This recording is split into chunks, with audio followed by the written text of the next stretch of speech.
Alors voilà, je me réveille avec une drôle de nouvelle. Morandini accusé. Voilà, il faut savoir que ces nouvelles me touchent un peu parce que, en effet, il y a quelques années, j'ai été moi-même victime de son comportement. J'avais déjà essayé auparavant de dénoncer ce qu'il faisait, parce que je vais vous expliquer dans les prochaines vidéos un peu ce qu'il a fait en gros et pourquoi je veux m'exprimer là-dessus. Voilà, Morandini, en fait, c'est quelqu'un qui aime les jeunes, voilà, les jeunes garçons, les minets. Et pour attirer tous ces minets, comment il fait? Il leur promet la vie de star, voilà, il leur promet monts et merveilles, il leur promet d'être connu, de faire le...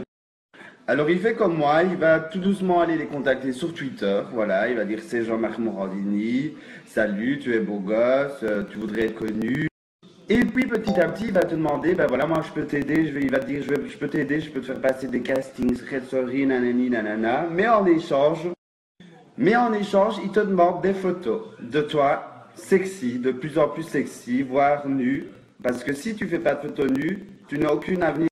Et comme il s'adresse souvent à des jeunes, des très jeunes de 18 ans pour être connus, même moi, 18 ans, j'ai des amis qui ont été touchés, qui ont moins de des jeunes qui rêvent de gloire, des jeunes qui rêvent d'être connus, ben voilà, ils tombent dans leur piège et envoient des photos à Morandini.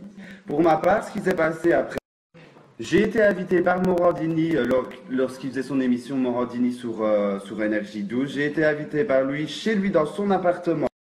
Enfin, pour être plus précis, dans l'appartement de ses rédacteur en chef Kevin Vatan, voilà, qui est le rédacteur en chef de son blog Morandini. Donc voilà, je vais sur place, je vois bouteille de champagne, Kevin Vatan qui m'accueille, Morandini qui est sur place, voilà, donc surprise, waouh, Morandini. Il te met plein de choses dans la vue, il te fait boire, et puis à un moment donné, il dit voilà, il faut que tu fasses des photos, il y a un mur blanc, vas-y, commence à te déshabiller.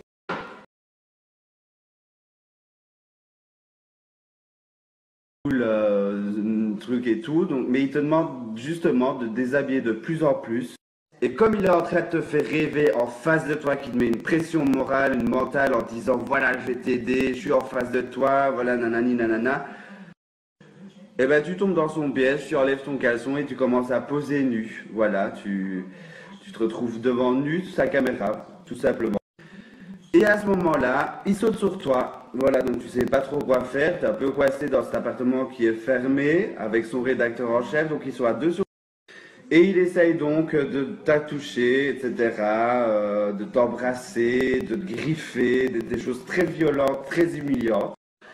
Et ensuite, tu rentres chez toi, tu essaies de t'en remettre mentalement difficilement de tout ça, parce que tu te rends compte après. Donc après, tu essaies de rentrer chez toi, de te remettre un peu tout ça, de te rendre compte de ce que tu as fait, tu vas le regretter, tu as fait des photos nues, puis ce gros t'a touché, Et après, la pire des choses, c'est qu'il utilise tes photos, il les balance partout, il les envoie à d'autres minets en disant... Donc il envoie ça aux minets en leur disant, voilà, si tu veux être connu comme Chris Bieber, tu dois faire des photos nues. Donc il envoie mes photos à tous les minets qu'il voudrait avoir dans son lit. Les photos que tu as fait quand tu viens tout juste d'avoir 18 ans, elles circulent partout. Voilà, donc ça te suit pendant des mois et des mois. Et donc aujourd'hui, c'est pour ça que je me bats. Je m'étais déjà battu il y a quelques années, voilà, parce que j'étais fort énervé contre lui. Mais malheureusement, qu'est-ce que tu veux faire face à un journaliste comme ça? Sans beaucoup de preuves, mis à part, oui, j'ai des photos avec lui, j'ai des conversations de 2012, mais vu qu'il est malade, il utilise Twitter et il supprime ses propos à lui. Une photo de moi nu et une autre photo de moi avec lui dans la même pièce. Et donc j'encourage toutes les personnes qui ont été victimes de Morandini de venir me trouver et de se manifester. On doit arrêter ce malade mental. Je suis quand même choqué des gens qui peuvent dire que je fais ça pour le buzz. Alors franchement, je vois pas quel buzz je pourrais tirer de ça parce que c'est quand même une histoire assez honteuse qui m'est arrivée quand je venais d'avoir... C'est quelque chose qui s'est passé, même si je suis gay, même si je fais du porno, qui s'est passé quand je venais d'avoir 18 ans avec un vieux comme ça qui m'a fait du harcèlement moral. Donc ce qui s'est passé, c'est que moi je me suis levé, j'ai vu l'information avec toute la haine que j'ai encore sur lui. J'ai pris tout simplement la liberté de m'exprimer sur ce qui était là-dessus pour me libérer. Je n'ai aucune envie de faire le sourd et l'aveugle sur cette histoire. Franchement, je vais me rebeller, je vais poursuivre mon combat pour tous ceux qui ont vécu ça. Voilà, j'ai des amis proches qui ont vécu ça.